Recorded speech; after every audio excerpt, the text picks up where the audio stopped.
Di balik senyumnya yang lembut, Lestari menyimpan harapan sederhana. Ia hanya ingin dicintai dan diterima. Di usia 27 tahun, ia menikah dengan Andi, pria yang dikenalnya sejak kuliah. Mereka menjalani kisah cinta yang tak selalu mulus, namun selalu dilandasi saling percaya. Lestari bukan berasal dari keluarga kaya, tapi ia cerdas, pekerja keras, dan punya hati yang tulus. Andi sering berkata, "Aku gak butuh perempuan sempurna, aku butuh kamu." Tapi sejak awal, Lestari tahu ada bayang-bayang yang mengintai. Andi sudah pernah bercerita bahwa keluarganya, terutama ibu tirinya Bu Mirna dan ayah tirinya Pak Jaya, memiliki pandangan kaku tentang perempuan. Mereka percaya bahwa menantu ideal harus berasal dari keluarga yang terpandang, harus bisa menyesuaikan diri dengan aturan yang tak tertulis, dan terutama harus tunduk. Setelah menikah, Lestari ikut tinggal bersama keluarga Andi. Disinilah harapan mulai retak. Senyum ramah yang ia suguhkan setiap harinya hanya dibalas lirikan dingin. Ia membantu di dapur, mencuci, bahkan merawat ibu mertua yang sedang sakit. Tapi semua itu tak cukup. Tiap langkahnya selalu dibandingkan dengan mantan calon menantu yang katanya lebih mapan dan terhormat. Lestari itu baik, tapi terlalu sederhana, ujar Bu Mirna suatu malam. Lestari mendengarnya dari balik dinding. Hatinya seperti ditusuk. Ia sadar menjadi bagian dari keluarga ini bukan sekedar soal cinta, tapi tentang soal bertahan di medan perang tanpa suara. Hari-hari berlalu dalam tekanan yang makin membekap. Setiap pagi Lestari bangun lebih awal dari semua orang. Ia membersihkan rumah, menyiapkan sarapan, dan memastikan segala kebutuhan tersedia. Tapi tak sekalipun ia mendapatkan ucapan terima kasih. Sebaliknya, kesalahannya sekecil apapun dibesar-besarkan. "Telat nyuci piring aja udah malas. Gimana jadi istri?" sindir Bu Mirna di depan tetangga. Lestari hanya bisa menunduk, menahan air mata yang hampir tumpah. Ia merasa seperti pelayan, bukan menantu. Namun yang paling menyiksa bukanlah perlakuan ibu mertuanya, tapi kehadiran Pak Jaya. Pria tua itu kerap memberikan tatapan yang membuat Lestari tidak nyaman. Pernah suatu malam, ia menyuruh Lestari membawakan teh ke ruang tengah. Saat Lestari meletakkan di meja, Pak Jaya berkata pelan, "Kamu tahu kan, wanita harus tahu cara menyenangkan keluarga. Kalau kamu ingin diterima, kamu harus rela berkorban." Kata-katanya ambigu, tapi sorot matanya membuat Lestari gemetar. Ia tak pernah bercerita ke Andi, takut dianggap berlebihan atau dianggap menciptakan masalah. Ia hanya bisa berdoa, semoga hatinya cukup kuat. Dalam sunyi malam, Lestari sering menangis diam-diam, tapi di balik air matanya, ia berjanji, "Aku boleh dianggap kecil, tapi aku tak akan kehilangan harga diriku." Dan dari sinilah kisah perjuangan yang sesungguhnya dimulai. Malam itu, Lestari duduk sendirian di teras rumah, menatap bulan yang menggantung seperti saksi bisu penderitaannya. Ia menggenggam erat buku kecil tempat ia menulis doa-doa dan harapannya. Hari-hari yang ia lalui terasa seperti ujian tanpa akhir. Tapi ada satu hal yang tak pernah ia lepaskan, harga dirinya. Suatu malam ketika Pak Jaya kembali membuat isyarat yang membuatnya risih, Lestari mengambil langkah berani.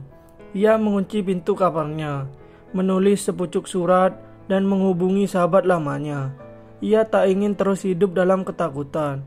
Ia tahu diam terlalu lama hanya akan memperkuat orang-orang yang menindas. Pagi harinya, ia mengumpulkan seluruh keluarga. Andi yang sejak awal terlihat ragu untuk melawan orang tuanya, duduk terpaku. Lestari berdiri di ruang tamu. Suara hatinya bergetar tapi matanya mantap. "Aku datang keluarga ini dengan niat tulus, bukan untuk merebut, bukan untuk menantang. Tapi jika aku terus dipandang rendah, bahkan direndahkan, aku memilih pergi. Bukan karena aku lemah, tapi karena aku ingin menjaga kehormatanku." Suasana hening. Bu Mirna mengangkat alis, seakan tak percaya. Tapi Andi, untuk pertama kalinya berdiri di samping Lestari dan berkata, "Kalau kalian tidak bisa menerima Lestari dengan hormat, maka aku juga tidak bisa tinggal di sini." Itulah hari ketika segalanya berubah. Lestari dan Andi pergi dari rumah itu tanpa amarah, hanya dengan tekad membangun hidup baru yang lebih manusiawi. Lestari dan Andi mulai dari nol. Mereka menyewa rumah kecil di pinggiran kota, jauh dari kemewahan, tapi dekat dengan kebebasan. Dengan tabungan seadanya, Lestari membuka usaha kecil-kecilan, menjahit pakaian. Ia menjahit siang malam, kadang sampai jari-jarinya lecet. Tapi setiap jahitan adalah simbol dari kebangkitan. Andi yang dulunya pasif, kini menjadi suami yang penuh dukungan. Ia bekerja sebagai guru, membantu Lestari memasarkan jasa penjahit lewat media sosial. Perlahan tapi pasti, pesanan mulai datang. Lestari pun mengajak ibu-ibu sekitar rumahnya untuk belajar menjahit bersama. Ia bukan hanya membangun usaha, tapi juga komunitas yang saling menguatkan. Tahun demi tahun berlalu, Lestari tak lagi dipandang sebelah mata. Ia diundang menjadi pembicara dalam pelatihan UMKM. Diminta berbagi kisah tentang keberanian perempuan untuk bangkit dari tekanan keluarga. Namanya dikenal, bukan karena latar belakangnya, tapi karena keberaniannya memilih jalan hidup yang benar. Suatu ketika kabar datang, Bu Mirna sakit keras, dan usaha keluarganya hampir bangkrut. Banyak yang terkejut saat Lestari datang menjenguk. Ia membawa obat, makanan, dan bahkan menawarkan bantuan untuk membenahi usaha keluarga Andi. Ia datang bukan untuk membalas, tapi untuk menunjukkan bahwa luka bisa tumbuh menjadi kekuatan. Dengan mata berkaca, Bu Mirna memegang tangan Lestari dan berkata, "Kamu bukan sekedar menantu, kamu perempuan sejati, aku minta maaf."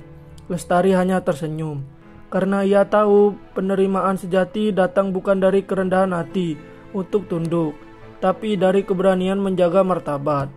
Lestari tak pernah membayangkan bahwa luka yang dulu nyaris meruntuhkannya kini menjadi sumber kekuatan bagi banyak orang.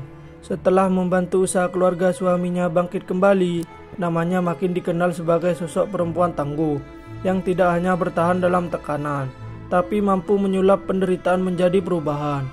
Kini setiap minggu ia mengajar di balai desa, mengajari para ibu rumah tangga menjahit, berjualan online, hingga membangun kepercayaan diri. Banyak dari mereka datang dengan kisah yang serupa, dipandang rendah, dibatasi peran, atau disalahkan hanya karena mereka perempuan.